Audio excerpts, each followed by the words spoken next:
Bismillahirrahmanirrahim. Assalamu alaikum dear student of class 7th. Today is our lecture related to your English book and the topic we will discuss yesterday Eid al-Adha. We have completed our lecture in the previous lecture. Now we will do the exercise in the form of the correct option. First of all we do the question number 2 and each statement is followed by the four possible answers. Tick the correct and the correct option. अब आपने सबसे पहले option वाला question करना है student. अपनी open your book at page number 31. We will discuss this topic. Eid ul Fitr is a dash festival. तो इसमें आएगा बेटा रिलीजियस. इसके बाद अगला आ जाता है बेटा Eid ul Azha is the festival of the dash Muslims, Hindus, Sikhs and Christians. तो आंसर आएगा बेटा मुसलमानों का त्यौहार है लिहाजा मुस्लिम्स. नंबर 3 पे देखिए Eid ul Azha is celebrated in the memory of नबी सल्लल्लाहु अलैहिस्सलाम. कौन से नबी हैं जिनकी याद में मनाया जाता है? क्या किया जाता है? वर्शिप इबादत की जाती है, स्पोर्ट्स खेला जाता है, सेक्रीफाइस किया जाता है या एंजाइटी ये थकन होती है. तो हमारे पास सेक्रीफाइस है कि कुर्बानी की जाती है नबी की कुर्बानी की याद में. इसके बाद नंबर 4 पे देखिए हमारे पास dash can jointly be sacrificed goat, sheep, cow और लैम. तो बेटा इसमें हमारे पास आंसर आएगा काओ. यानी कि हमारे पास जो काओ है उसे हम इज्तमाही तौर पर जो है कुर्बानी के लिए तैयार कर सकते हैं. इसके बाद हम अपना ग्रामर का काम. जी डियर स्टूडेंट, अब हम पेज नंबर 32 पे हैं. ग्रामर का काम आप देख ही रहे हैं अपनी इस बुक के ऊपर. काउंटेबल नाउन्स क्या होते हैं, अनकाउंटेबल नाउन्स क्या होते हैं? काउंटेबल वो होते हैं जिनको हम गिन सकते हैं, अनकाउंटेबल वो होते हैं जिन्हें हम गिन नहीं सकते.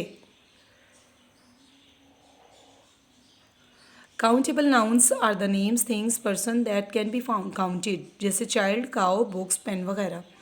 Uncountable nouns are the nouns of those things which can not be counted, air, water, gas and salt. इसके बाद आप एक क्वेश्चन देख रही हैं ए पार्ट पर. Classify the following nouns into the countable और अनकाउंटेबल. जी बेटा हमारे पास इसमें आ जाता है कुछ चीज़ें ऑप्शंस ऊपर दिए हुए हैं आप देख ही रही होंगे.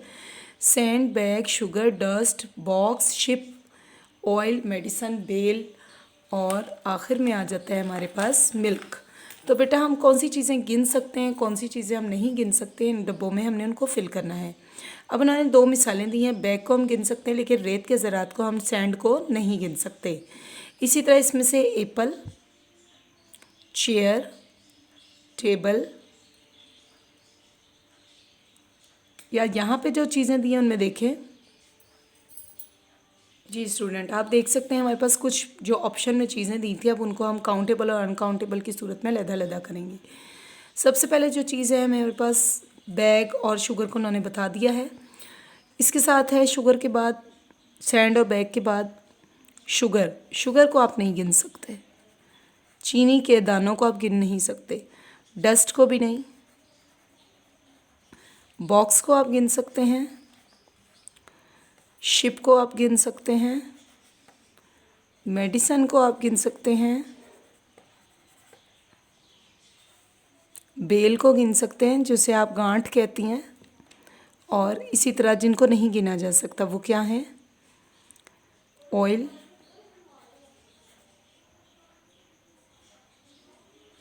फिर इसमें आ जाता है मिल्क. जी स्टूडेंट इसके बाद आप पेज नंबर 33 पे हैं. Pick out the right the countable nouns of from the lesson. ये आपने खुद करना है. इसके बाद ग्रामर का एक और काम है adverb of frequency. Adverb of frequency क्या है? Tell how the often something occurs or is done. Adverb of frequency answer the question how, often or done.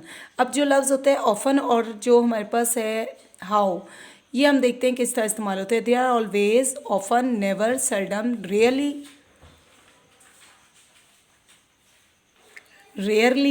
Usually, again, generally, frequently. ये वो अल्फाज हैं जो कि एडवर्ब के तौर पे फ्रीक्वेंटली यानी रवानी से बोले जाते हैं. Muslims always celebrate. ऑलवेज ये डन बात है, ये लाजमी है, ये होनी ही होनी है. Celebrate Eid ul Azha with devotion, जज्बे के साथ मनाते हैं. ही सेल्डम कम्स हियर, कभी कभार वो यहाँ आता है. शी ऑफन मेक्स मिस्टेक्स, वो अक्सर गलतियाँ करती है। आप बुक के इस पेज पर देख सकते हैं, पेज नंबर 33 पे, कि हमारे पास उन्होंने पूछा है fill in the blanks with the appropriate adverb of frequency from the given list. एक लिस्ट दे दी गई है, उसके ज़रिए आपने इसकी खाली जगह को पुर करना है। पहला लफ्ज़ जो उन्होंने वहाँ पर दिया, कुछ अल्फाज में मैं बोलूँगी, फिर पहले लफ्ज़ से देखूँगी ये कहाँ आएगा। Rarely, always, sometimes, usually, regularly. तो अब हम इसको हल करेंगे। हमारे पास पहला सेंटेंस है, my aunt is dash in a great hurry. मेरी खाला हमेशा जल्दी में होती हैं, ऑलवेज। इसके बाद है, my father dash takes us out for dinner. रात के खाने के लिए बाहर लेके गए जाते हैं, समटाइम्स।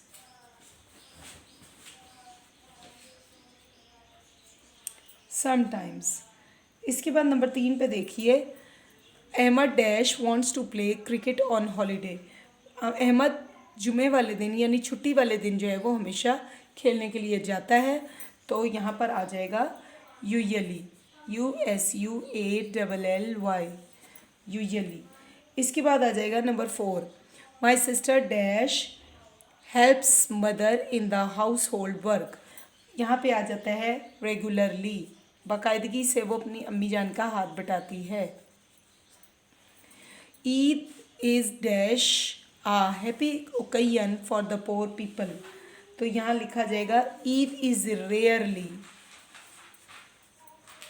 रेयरली मीन्स कमोबेश, यानी कि ये ज़रिया है, कुछ ना कुछ ज़रिया है गरीबों के लिए खुशी हासिल करने का। इसके बाद हम देखते हैं अगला क्वेश्चन। जी स्टूडेंट, अब हम इसका डी पार्ट करेंगे। These are the 5 adverbs of the frequency in this underline term them. Underline करना है इसमें से। देखें, पहला जुमला है, माजिद ऑलवेज रन्स फास्ट। इसमें से हमारे पास लफ्ज़ आएगा ऑलवेज। सो ही सेल्डम, सेल्डम कभी कभार। Looks right and left, often thinks of the participating in the race competition. He never gets chance in the school annual sports event. Usually shy of talking to his physical training teacher. इसके बाद हमारे पास ई part आता है। इसमें उन्होंने कहा, look at the paragraph 1 of the lesson in which they are the dull and the boring has been used. Dull and the boring means the uninteresting. Dull is a word that can be used for the light colors, weather and person. Example आप देखें, हर dress, ये लिबास के लिए और शख्सियत को बताने के लिए इस्तेमाल होता है। डल यानी सुस्त, अनइंटरेस्टिंग यानी जो किसी चीज़ में दिलचस्पी ना ले।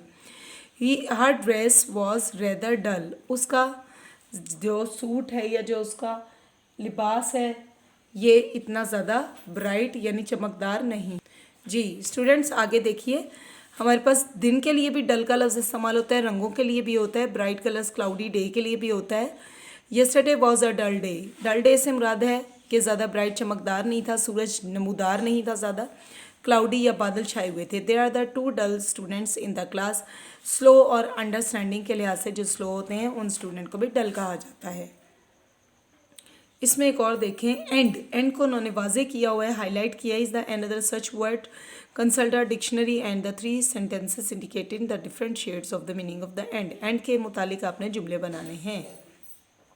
जी स्टूडेंट, आप इसके बाद देख सकते हैं एफ पार्ट जो है हमारे सिलेबस में इस एक्सरसाइज का, पंक्चुएट करना है फॉलोइंग डायलॉग को। डॉक्टर साइमा, सारा बोल रही है, doctor Saima has been trying to call us all day long. अब हमारे पास यहाँ जो डॉक्टर के लिए डी आर वो स्मॉल लेटर है, हम यहाँ पे इसको कैपिटल लेटर में चेंज कर देंगे। What does she want. अब हमारे पास अगला जो क्वेश्चन है, इस क्वेश्चन के लिए हम यहाँ पर क्वेश्चन मार्क लगाएंगे। पंक्चुएशन का मतलब होता है रमूज़ो औकाफ, यानी कि अपने सवालिया निशान, अगर लफ्ज़ छोटे से शुरू है, पहला लफ्ज़ जो कि नाम होता है इंग्लिश के असूलों के मुताबिक हम इसको कैपिटल लेटर में शो करते हैं। She wants to invite us for lunch. अब इसमें जो शी का एस है वो कैपिटल लगा देंगे। When did she come back from the USA। अब देखें आप, ये जगह का नाम है कैपिटल लेटर से, ये एक हमारे पास स्पेसिफिक वर्ड है यहाँ हमारे पास ये प्रॉपर नाउन है। लास्ट संडे, अब आप यहाँ से देखेंगे ये जो लफ्ज़ है लास्ट संडे में, इसमें एल बी साइड कैपिटल आएगा लास्ट का, और यहाँ संडे का एस बी कैपिटल आएगा। Who else will be there, अब यहाँ हु का कैपिटल आएगा AW और साथ में क्वेश्चन मार्क आ जाएगा। अली, हिना एंड फरीदा और आल्सो गोइंग, अली में A कैपिटल आ जाएगा, हिना का H कैपिटल आ जाएगा और फरीदा का F कैपिटल आ जाएगा। Also going. Would you go to lunch, अब यहाँ पे वुड का W बड़ा आ जाएगा और उसके अलावा बाकी क्वेश्चन मार्क आ जाएगा। वाई नॉट, क्यों नहीं, ये उर्दू है, इसका तर्जमा यहाँ ये आ जाएगा, वाई नॉट में W बड़ा आ जाएगा। जी स्टूडेंट, वेलकम बैक। अब हम इसमें ग्रामर का काम करेंगे अपनी इसी लेक्चर नंबर 14 में। हमारे पास यूज़ ऑफ हैज़, हैव और हैड है।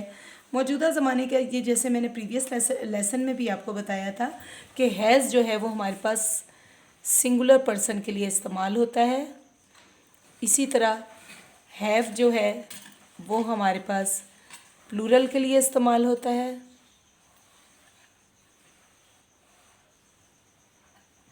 इसी तरह हैड जो है वो हमारे पास पास्ट के लिए इस्तेमाल होता है। हमें मालूम होना चाहिए कि सिंगुलर पर्सन कौन से हैं। ही, शी, इट वगैरह जो है हमारे पास सिंगुलर हैं और प्लूरल में आ जाते हैं आई, वी, दे, यू के साथ। और ये हैड जो है वो हमारे पास सिंगुलर प्लूरल दोनों में इस्तेमाल होता है। इसमें हम आज नेगेटिव सेंटेंसेस करेंगे।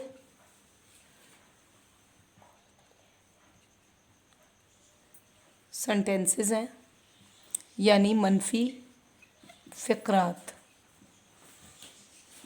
इन मनफी फ़िक्रात में हमने क्या करना है, हैज़ के साथ नॉट, हैव के साथ नॉट और हैड के साथ भी नॉट का लफ्ज़ इस्तेमाल होता है। अब मैं एक जुमला लिखूंगी, उसके पास कोई पेन नहीं है।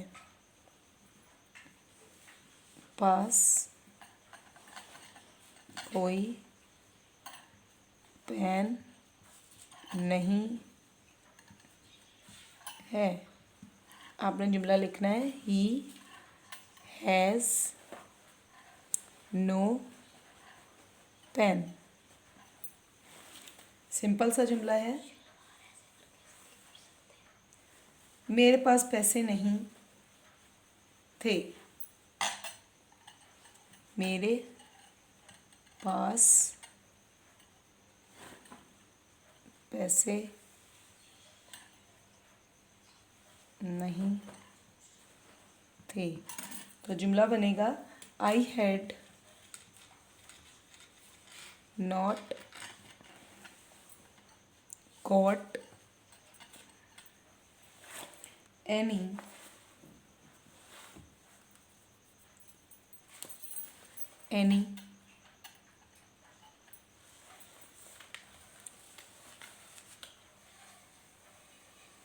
I had not any rupees.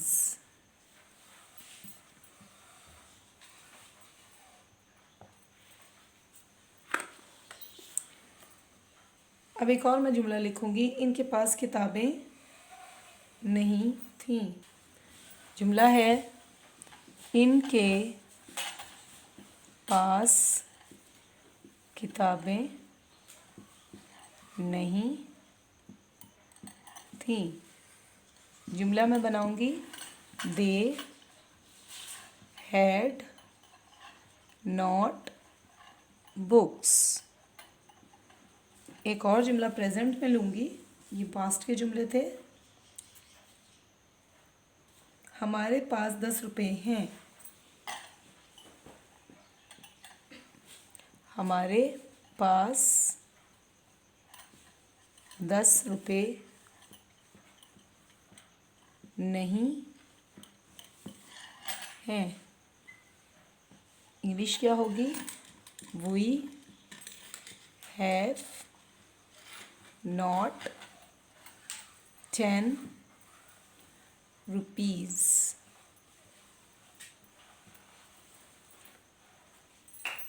सवालिया फ़िक्रात में हमने क्या करना है, हैव,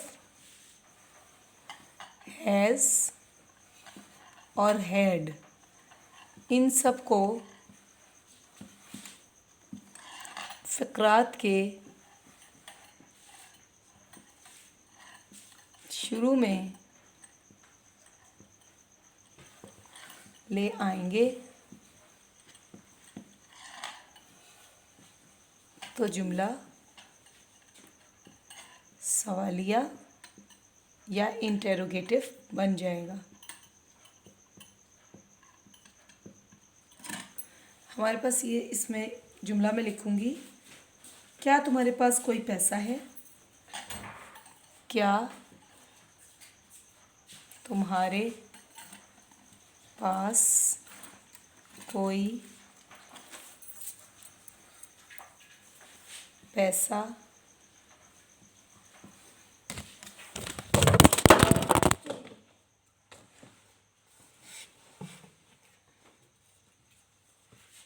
ये कैसे हुआ? हाथ लग गया।